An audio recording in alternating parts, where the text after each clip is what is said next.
আমৃত্য ভালোবাসি তোকে। লিখেছেন সালমা চৌধুরী। পর্ব ৩। কোনো এক আশঙ্কায় আবিরের মাথায় চিনচিন ব্যথা অনুভব হয়। ভীতিতে রুদ্ধ হয় তার শ্বাস। বারিন্দায় দাঁড়িয়ে আনমনে কি যেন ভেবে যাচ্ছে আবির। দূরে ওই চারটার দিকে তাকিয়ে আছে। চক্ষু যুগল এক মুহূর্তের জন্য সরছে না, পল্লবও পড়ছে না একটিবার। তার দুর্বোধ্য দৃষ্টি। হঠাৎ কারো অস্তিত্ব বুঝতে পেরে সাবলীল ভঙ্গিতে নড়েচড়ে দাঁড়ায়। দৃষ্টি সরিয়ে নেয় চাঁদ থেকে, গাড় ঘুরিয়ে দেখে নেয় মানুষটাকে। তারপর ধীরে স্থির কণ্ঠে জানতে চাই, কিছু হয়েছে? তানবীর সরমনে বলে, বড় আব্বু বুঝতে পেরে গেছে তুমি মারপিট করেছ, তাই তোমাকে সাবধান করতে বলেছে যেন মারপিট আর রাজনীতিতে না জড়াও। আর কিছু? অবলীলায় প্রশ্নটা করল আবির। না, তেমন কিছু না, ব্যবসার হাল ধরতে বলল। তানবীর উত্তর দিল। আবির, আচ্ছা ঠিক আছে, আর কিছু বলবে? তানবীর, ভাইয়া মাথা ঠান্ডা করো তুমি, বাদ দাও প্লিজ। আমি তোমাকে শুধু জানিয়েছিলাম বিষয়টা। তুমি যে এভাবে দেশে চলে আসবে আর এভাবে ঝামেলা হবে এটা আমি ভাবতে পারিনি। বুঝতে পারলে আমি আগেই ব্যাপারটা সলভ করে ফেলতাম। আবির, তুই আমায় বাদ দিতে বলছিস? বাহ। তানবীর, আমি ওইভাবে কিছু বলিনি ভাইয়া, যা হবার তা হয়েছে। তুমি যা করেছ এরপর আশা করি আর কিছু হবে না। তাই বলছিলাম ওই সব চিন্তা বাদ দিয়ে একটু রেস্ট নাও। অনেকটা জার্নি করে এসেছ। আবির, আচ্ছা তুই এখন যা, তারপর থেকে আমার ব্যাপারে তোকে যেন কেউ কিছু না বলে, এটা সবাইকে বলে দিস। এত বছর বাইরে ছিলাম, এখন তো আমি বাড়িতে আছি। যার যা কথা সব যেন আমায় বলে সরাসরি। আর আগামীকাল 12টার আগে কেউ যেন ডাকতে না আসে আমায়। তানবীর, আচ্ছা আসছি আমি। এতক্ষণে মেঘে ঢেকে গেছে চাঁদ। অসীম দূরত্বে তাকিয়ে কি যেন ভাবছে ছেলেটা। তারপর রুমে ঢুকে দরজায় আটকে ব্যাগ থেকে একটা সিগারেট বের করে বারান্দায় বসে সিগারেট জ্বালিয়ে ঠুটে ধরে। দৃষ্টি পড়ে দূরে গাছের পাতার ফাঁকে ল্যাম্পপোস্টের ক্ষুদ্র আলোর দিকে। তার নিচে 2-3টা কুকুর আপন মনে চিল্লাচিল্লি করছে। সিগারেট খাওয়াটা আবিরের নিত্যদিনের অভ্যাস না।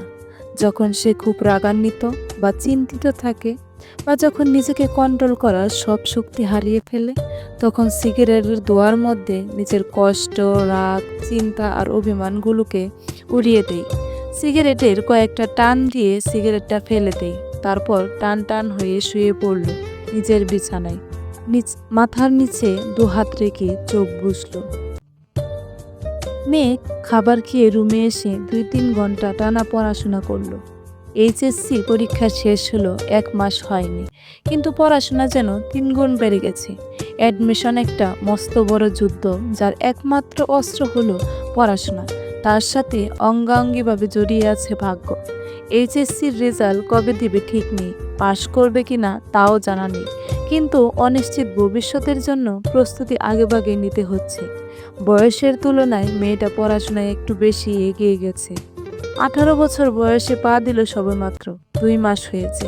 তার মধ্যে এইচএসসি পরীক্ষা শেষ। কয়েক মাস পরে সে স্নাতক শিক্ষার্থী হতে চলেছে। ভাবতেই কেমন যেন নিজেকে বড় বড় মনে হয় মেঘের। পড়াশোনা শেষ করে নিজের বিছানায় শুয়েছে, হাতে তার নতুন মোবাইল। কিন্তু করবি কি সে? না আছে ফেসবুক, না আছে অন্য কোনো অ্যাকাউন্ট। ইউটিউবে ঢুকে কয়েকটা ভিডিও দেখে মোবাইল রেখে দেয়। শুয়ে ভাবতে লাগে, আবির ভাইয়াকে ধন্যবাদ জানানো দরকার, কিন্তু সে তো ভয়ে দাঁড়াতেই পারবে না আবিরের সামনে। পুরনো স্মৃতিগুলো ভাবতে থাকে। মেঘ সবেমাত্র 5ম শ্রেণীতে উঠেছিল। বয়সের গণ্ডি 9 বা 10-এর মাঝামাঝি। তখন মেঘের একটা বন্ধু হয়েছিল, নাম জয়। ছেলেটা স্কুলে নতুন এসেই বন্ধুত্ব করেছিল মেঘের সাথে। ছোটবেলা পিচ্চিদের বন্ধুত্ব যেমন ছিল, চকলেট শেয়ার করা, টিফিন শেয়ার করা, একসাথে খেলাধুলা। একটা সপ্তাহ হয়নি তাদের বন্ধুত্বের। 7 দিনের মাথায় আবির স্কুলে গিয়ে মেঘকে আর জয়কে একসাথে খেলতে দেখে। স্কুলে সবার মাঝখানে মেঘের গালে কয়েকটা থাপ্পড় বসিয়ে দিয়েছিল, আর রাগান্বিত স্বরে বলেছিল, তোকে যদি আর কোনোদিন কোনো ছেলের সাথে কথা বলতে বা খেলতে দেখি, তাহলে তোর খবর আছে। তারপর বোনকে টানতে টানতে বাড়িতে নিয়ে আসে। একটাবার বোনের দিকে তাকিয়েও দেখেনি। দুগালে আবিরের 5 আঙ্গুলের দাগ বসে গিয়েছিল। সেই যে থাপ্পড় দিয়েছিল। মেঘ 1 সপ্তাহ জ্বরে পড়েছিল। মেঘ ছোটবেলা থেকেই খুব অভিমানী ছিল। ছোট্ট মেয়েটা এই থাপ্পড়ের ভয়ে আর আতঙ্কে আর কখনো আবিরের দিকে চোখ তুলে তাকায়নি। কথা বলা তো দূরের বিষয়, আবির বাসায় থাকাকালীন রুম থেকে বেরই হয়নি মেঘবালিকা। আবিরও কখনো খোঁজ নেয়নি মেয়েটার। ছোট মেঘের মনে তখনই জন্ম নেয় আবির ভাইয়ের প্রতি অভিমান, সীমাহীন অভিযোগ, কষ্ট আর প্রীতৃষ্ণা।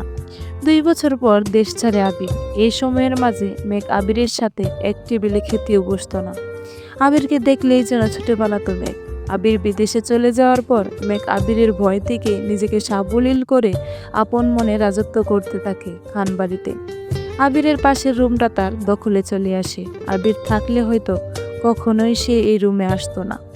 বিদেশে যাওয়ার পর আবির সবার সাথে ভিডিও কলে কথা বলেছে, কিন্তু কথা হয়নি মেঘের সাথে। 2-1 বার মেঘের কথা জিজ্ঞেস করেছিল ঠিকই, মেঘ আতঙ্কে কথা বলতে চায়নি। এরপর থেকে আবিরও কখনো মেঘের কথা জিজ্ঞেস করেনি। এত বছর পর ভাই বাড়ি এসেছে, এখনো দেখা হয়নি তার সাথে। এর মধ্যে মারপিট করে ফেলেছে। ছোটবেলার অনুভূতি প্রকাশ না করতে পারলেও আজ আবিরের কর্মকাণ্ডের কথা শুনে মেঘের মনে একটা নামই ঘুরপাক খাচ্ছে, সেটা হলো হিটলার। হিটলারের সাথে আবিরের কতটা মিল বা বেমিল তা বিবেচনা করার বিন্দু পরিমাণ ইচ্ছে নেই তার। মাথায় একটা চিন্তা ঘুরছে, ধন্যবাদ জানানো উচিত, কিন্তু সে কি আদৌ কথা বলতে পারবে হিটলারের সাথে? এসব ভাবতে ভাবতে ঘুমিয়ে পড়ল সে। ভোরবেলা থেকেই বাড়িতে রান্নার ধুম পড়ে যায়। 3 ভাই সকাল সকাল খেয়ে অফিসে চলে যায়। মিম আর আদি স্কুলে চলে যায়। মেঘ ঘুম থেকে উঠে 8টায়। রাত জাগার কারণে সকালে উঠতে পারে না সে।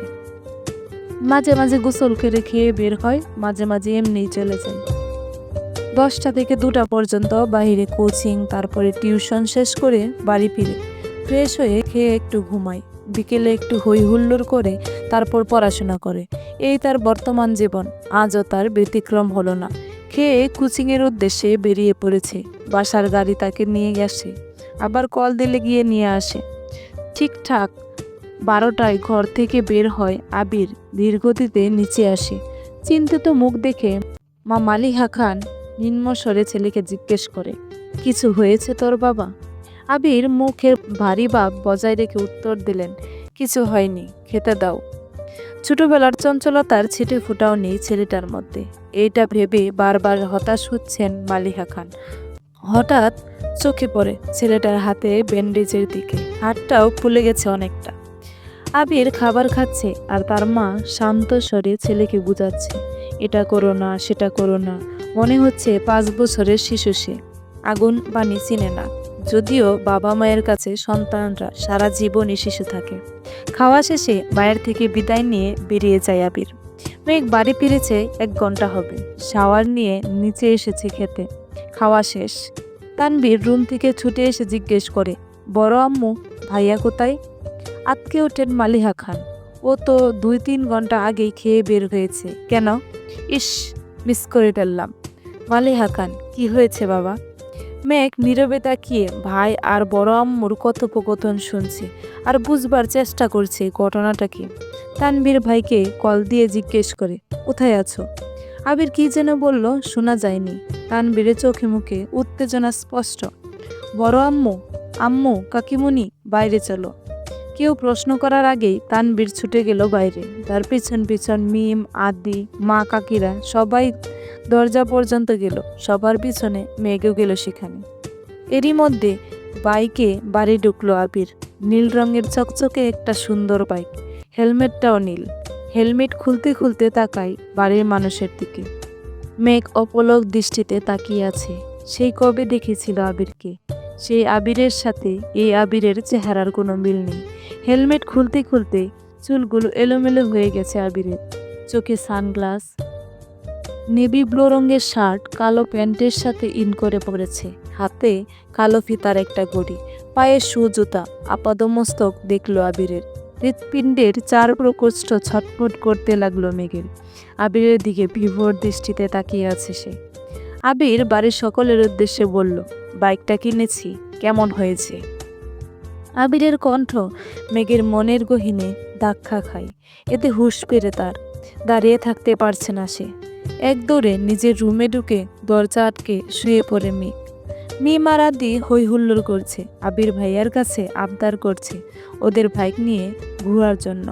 মালিহা খান ছেলের পানে তাকিয়ে প্রশ্ন করলেন, বাসায় 2-3টা গাড়ি থাকার পরও বাইক কেন কিনলে?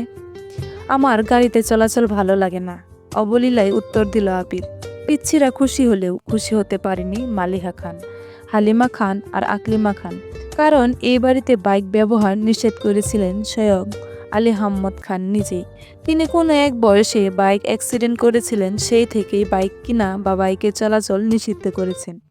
ইকবাল খানের খুব ইচ্ছে ছিল বাইক কেনার, কিন্তু বড় ভাইয়ের নিষেধ অমান্য করার সাধ্য নেই, তাই কিনতে পারেননি। তানবীর খুব করে চাইছিল বাইক কিনতে। রাজনীতির সুবাদে অনেক জায়গায় চলাচল করতে হয়, বাইক থাকলে সুবিধা হয়।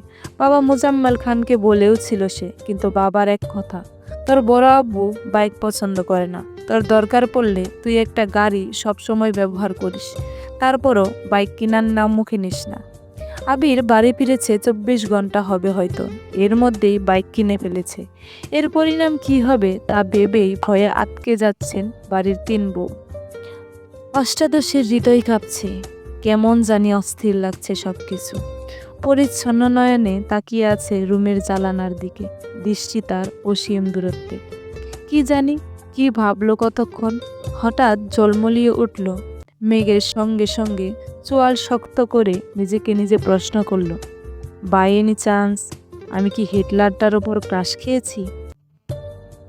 চলবে। এই পর্যন্ত ছিল আমৃত্যু ভালোবাসি তোকে পর্ব 3।